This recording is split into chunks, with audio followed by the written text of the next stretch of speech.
Hello नमस्कार साथियों, स्वागत है आप सभी का आपके अपने परिवार अपने YouTube channel Harish classes Bulandshahr में। कैसे हैं आप सभी? आशा करते हैं कि आप सभी अच्छे होंगे और आपकी तैयारी बहुत बेहतर तरीके से चल रही होगी। जैसा कि आपको पता है कि कंटिन्यू हमारी क्लासेस आ रही हैं और अब डेली आपको क्लासेस कराई जाएगी।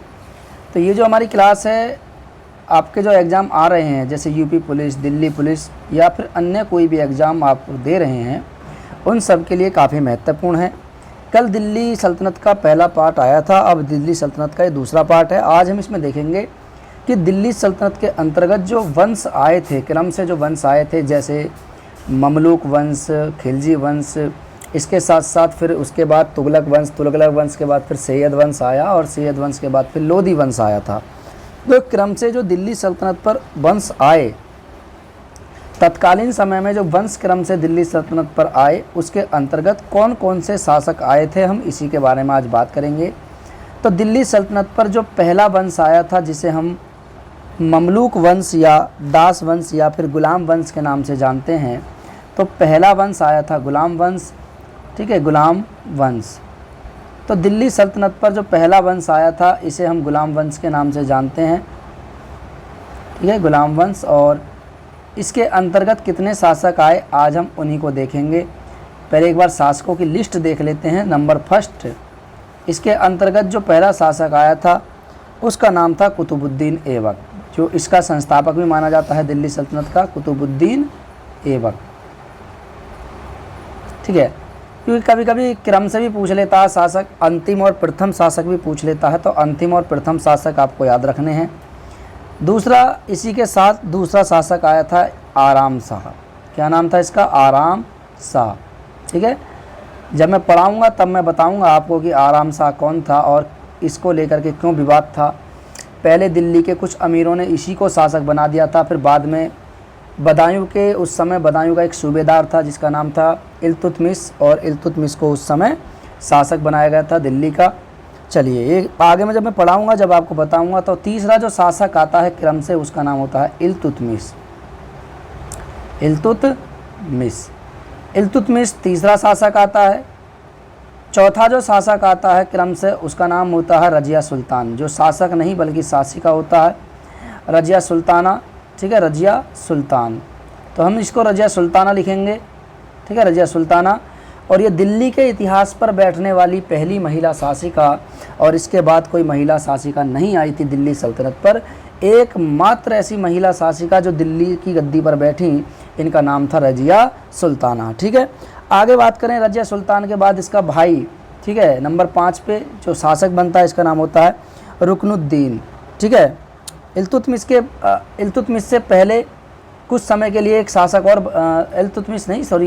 इल्तुतमिश की मृत्यु के बाद इस कुछ समय के लिए रजिया का भाई, इसका नाम होता है रुकनुद्दीन, ये कुछ समय के लिए शासक बनता है। तो यहाँ पर हम इसको क्रम संख्या नंबर कितना डालेंगे, यहाँ पर 5 डाल लेंगे, यहाँ पर 5 कर देंगे।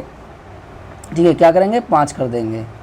तो मैं इसको हटा देता हूँ अभी फ़िलहाल यहाँ पे, क्योंकि क्रम से देखना चाहिए। तो नंबर 4 पे एक व्यक्ति और आता है बीच में, इसका नाम होता है रुकनुद्दीन। क्या नाम होता है?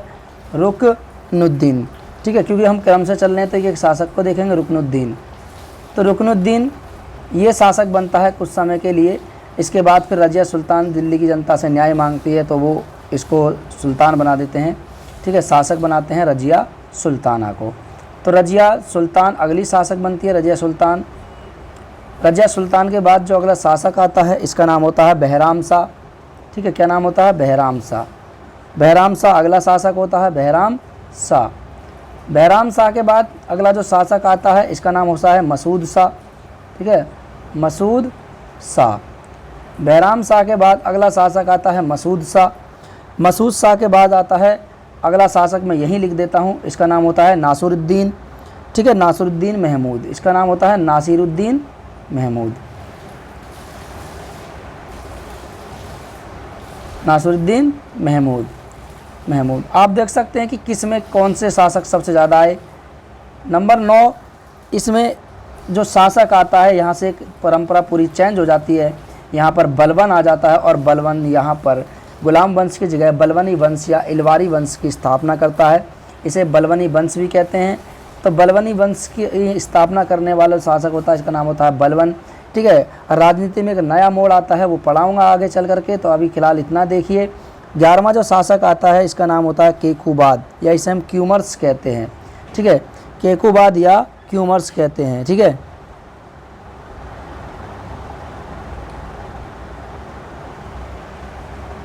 नौ 10 10वां जो शासक आता है, 10वां शासक होता है केकुबाद। ठीक है, केकुबाद।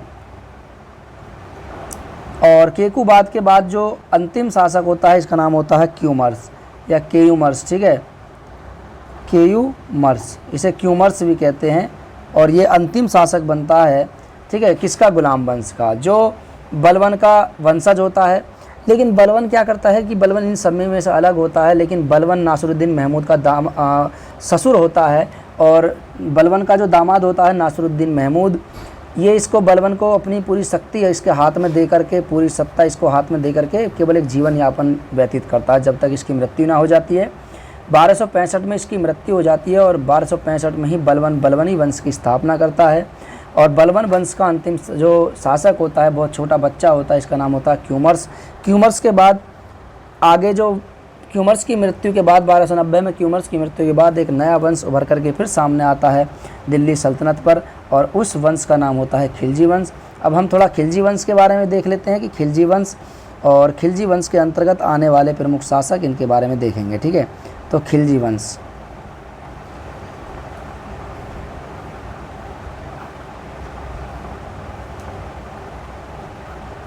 खिलजी वंश। ठीक है, अब खिलजी वंश के अंतर्गत आने वाले जो प्रमुख शासक थे कौन कौन से? तो सबसे पहले जलालुद्दीन खिलजी। अभी हम क्रम से पहले शासकों को देख रहे हैं। तो जलालुद्दीन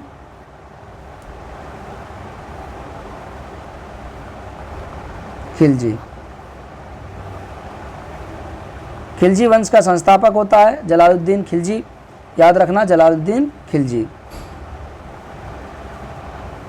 ठीक है, उसके बाद फिर सबसे खतरनाक शासक, इसी में से सबसे महत्वपूर्ण सबसे शक्तिशाली शासक खिलजी वंश का, इसका नाम होता है अलाउद्दीन खिलजी। अलाउद्दीन खिलजी, अलाउद्दीन खिलजी होता है। और अलाउद्दीन खिलजी इतना महत्वपूर्ण शासक होता है कि दक्षिण भारत में आक्रमण करने वाला यह पहला एकमात्र ऐसा दिल्ली सल्तनत का एकमात्र ऐसा शासक जिसने दक्षिण भारत को जीता, और दक्षिण भारत में उस समय देवगिरी पर इसने आक्रमण किया। ठीक है, इसके बाद अगला जो शासक आता है इसी में ही इसकी मृत्यु के बाद, क्योंकि इसकी मृत्यु देखिए शासक बनता है ये 96 में शासक बनता है, और इसकी मृत्यु 16 में हो जाती है। ठीक है, 1316 में इसकी मृत्यु हो जाती है। इसके बाद इसका वारिस कुतुबुद्दीन, इसका नाम होता है कुतुबुद्दीन मुबारक शाह खिलजी। कुतुबुद्दीन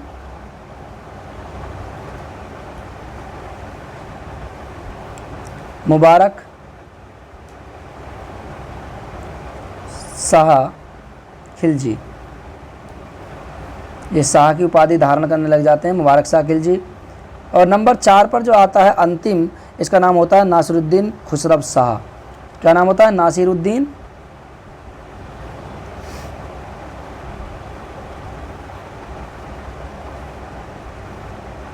खुसरव शाह, नासिरुद्दीन खुसरव शाह। ठीक है, तो ये खिलजी वंश के शासक होते हैं। आगे मैं बात करूं तो अगला जो आता है, मैंने बताया था आपसे कि तुगलक वंश। तुगलक वंश में भी काफ़ी शासक आए हैं। ठीक है, बहुत सारे शासक आए हैं, तो अब हम तुगलक वंश को देखेंगे। तुगलक वंश, क्या नाम है? तुगलक वंश। ठीक है, तुगलक वंश। अब तुगलक वंश में आने वाले क्रम से शासकों की हम रूपरेखा देखेंगे और शासकों के बारे में देखेंगे। तो सबसे पहले इसमें जो शासक आया था इसका नाम था गयासुद्दीन, गयासुद्दीन तुगलक। ठीक है, पहला शासक गयासुद्दीन तुगलक, गयासुद्दीन तुगलक। उसके बाद दूसरा सबसे महत्वपूर्ण शासक इसमें, इसका नाम था मोहम्मद बिन तुगलक। सबसे महत्वपूर्ण मोहम्मद बिन तुगलक। और मोहम्मद बिन तुगलक और फिरोज शाह तुगलक दोनों से बहुत इंपॉर्टेंट क्वेश्चन पूछे जाते हैं। सबसे ज़्यादा पूछे जाने वाले क्वेश्चन तुगलक वंश में एक तो मोहम्मद बिन तुगलक और दूसरा फिरोज शाह तुगलक। तीसरे नंबर पर जो आता है इसी का भाई होता है, चचेरा भाई, इसका नाम होता है फिरोज शाह तुगलक, फिरोज शाह तुगलक। ठीक है, दिल्ली में जो फिरोज शाह कोटला और फिरोज शाह जो आप देख सकते हैं ये उसी के द्वारा बसाया गया था। दिल्ली में फिरोज शाह कोटला, और कोटला मैदान भी था, अरुण जेटली मैदान इसका नाम कर दिया गया है, तो ये फिरोज शाह तुगलक है। फिरोज शाह तुगलक की मृत्यु के बाद कुछ समय के लिए परिवर्ती तुगलक शासक आते हैं। तो नंबर 4 पे जो शासक आता है इसका नाम होता है गयासुद्दीन तुगलक शाह द्वितीय। ठीक है, नाम रखता है इसी के द्वारा, जो पहला शासक होता है उसी के नाम पे गयासुद्दीन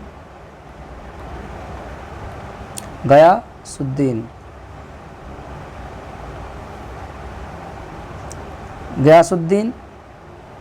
ठीक है, यहाँ पे थोड़ा बाई मिस्टेक हो गया, गयासुद्दीन गलत लिख गया है,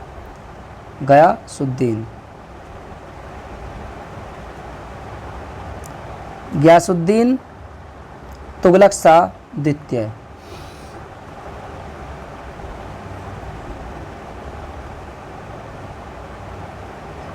गयासुद्दीन तुगलक शाह द्वितीय। 5 पर जो आता है इसका नाम होता है अबू बकर शाह, अबू बकर शाह। ठीक है, इसके बाद नासिरुद्दीन मोहम्मद शाह, नासिरुद्दीन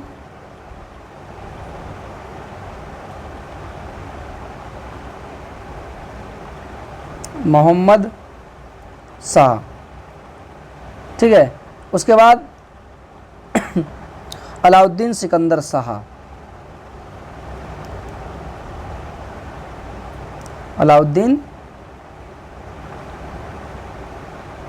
सिकंदर शाह। और नंबर 8 पर जो आता है इसका नाम होता है नासिरुद्दीन महमूद, नासिरुद्दीन महमूद, नासिरुद्दीन महमूद। क्रम से शासक आते हैं और इनके लिए एक ट्रिक भी है, मैंने ट्रिक बनाई थी उस समय, तो इसके लिए मैं ट्रिक जो बनाई थी ट्रिक देख लीजिए कि इन शासकों को याद करने की ट्रिक क्या है। गम, फिर,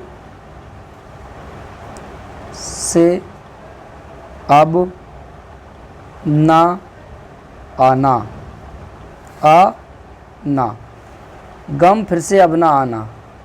ठीक है, ठीक है, देखो कैसे। गै से हो जाएगा गयासुद्दीन, मैं से हो जाएगा मोहम्मद बिन तुगलक, फी से हो जाएगा फिरोज शाह तुगलक। ठीक है, सै से हो जाएगा सिकंदर शाह, यहाँ पे अभी था ना गयासुद्दीन तुगलक शाह द्वितीय शाह। ठीक है, तुगलक शाह। ऐसे हो जाएगा अबू बकर, ना से हो जाएगा नासिरुद्दीन, और आ से हो जाएगा अलाउद्दीन, ऐसे हो जाएगा। ठीक है, ना से हो जाएगा नासिरुद्दीन, आ से हो जाएगा अलाउद्दीन सिकंदर शाह, और ना से हो जाएगा नासिरुद्दीन महमूद। तो ये ट्रिक है, इसको याद रख लेना, गम, फिर से, अब, ना, आना। तो ये तुगलक वंश के शासकों को याद करने की ट्रिक है। ठीक है, याद रखना इसको। चलिए आगे बात करते हैं सैयद वंश की, और सैयद वंश के अंतर्गत आने वाले प्रमुख शासक और कौन कौन थे सैयद वंश। ठीक है, क्योंकि ये एग्जाम में क्वेश्चन पूछा गया था, पैट में पूछा गया क्वेश्चन था ये, तो पैट में यहाँ से एक क्वेश्चन, इंपॉर्टेंट क्वेश्चन पूछा गया था। और इसमें से क्या पूछा गया था देखिए, इसमें पूछा गया था पैट 2023 जो हुआ था उसमें पूछा गया क्वेश्चन था कि निम्नलिखित में से सैयद वंश का संस्थापक कौन था। तो इसमें पूछा गया था, तो उसमें लिखा हुआ था खिज्र खां, पहला शासक खिज्र खां, खिज्र खां, पहला शासक खिज्र खां आया। दूसरा शासक मुबारक शाह, मुबारक शाह। ठीक है, इन्होंने शाह की उपाधि धारण करनी शुरू कर दी थी। अब मैं पढ़ाऊँगा, देखिए आप, बहुत इंटरेस्टिंग आपको होने वाली है क्लास। ठीक है, उसको देखना ना भूलें। उसके बाद मोहम्मद शाह, मोहम्मद शाह। उसके बाद चौथे पर है अलाउद्दीन शाह, अलाउद्दीन हसन शाह, अलाउद्दीन हसन शाह। ठीक है, ये क्रम से शासक थे सैयद वंश के। देखो 4 ही शासक आए हैं, ज़्यादा नहीं आए। जिस तरीके से खिलजी वंश में आए 4 ही शासक आए थे, इसी तरीके से इसमें भी 4 ही शासक आए थे। ठीक है, लेकिन कार्यकाल इनका बहुत महत्वपूर्ण रहता है, इनका भी। इसके बाद जो अगला वंश, अंतिम वंश जो आता है, इसका नाम होता है लोधी वंश। इसमें केवल 3 ही शासक आए थे लोधी वंश में, और लोधी वंश का कार्यकाल भी बहुत महत्वपूर्ण होता है। लोधी वंश बहुत इंपॉर्टेंट वंश, क्योंकि अंतिम वंश रहता है, तो अंतिम से तो पूछे जाएंगे क्वेश्चन। ठीक है, चलिए लोधी वंश। लोधी वंश का पहला शासक बहलोल लोदी। क्या नाम था इसका? बहलोल लोदी। इब्राहिम लोदी तो सबसे लास्ट में था, याद रखना, बहलोल लोदी, बहलोल लोदी। तो बहलोल लोदी पहला शासक था इस वंश का, बहलोल, ठीक है, बहलोल लोदी। दूसरा था सिकंदर लोदी, ठीक है, जिसने राजधानी आगरा को बनाया था, सिकंदर लोदी, अफ़गानी थे ये। और तीसरा इब्राहिम लोदी, इब्राहिम लोदी, ठीक है। ये 3 क्रम से शासक आए हैं, बहलोल लोदी, सिकंदर लोदी, इब्राहिम लोदी, 3 क्रम से शासक आए हैं। और इनमें से इम्पोर्टेंट क्यों है? क्योंकि अंतिम वंश रहता है, दिल्ली सल्तनत पर आने वाला अंतिम वंश रहता है। तो आप इसको ध्यान रखें कि अंतिम वंश दिल्ली सल्तनत पर यही रहता है, बहलोल लोदी, सिकंदर लोदी, इब्राहिम लोदी। और इब्राहिम लोदी एकमात्र ऐसा दिल्ली सल्तनत का शासक था जिसकी मृत्यु युद्ध के मैदान में हुई है। अभी तक कोई भी ऐसा शासक नहीं था जिसकी मृत्यु युद्ध के मैदान में हुई हो। तो ये थे आपके दिल्ली सल्तनत पर आने वाले क्रम से प्रमुख शासक। और ये इसलिए इम्पोर्टेंट है, मैं इसलिए इम्पोर्टेंट बता रहा हूँ इन्हें, क्योंकि इसमें से पहला और अंतिम, हर वंश में से पहला और अंतिम तो पूछ लिया जाता है कि कौन था।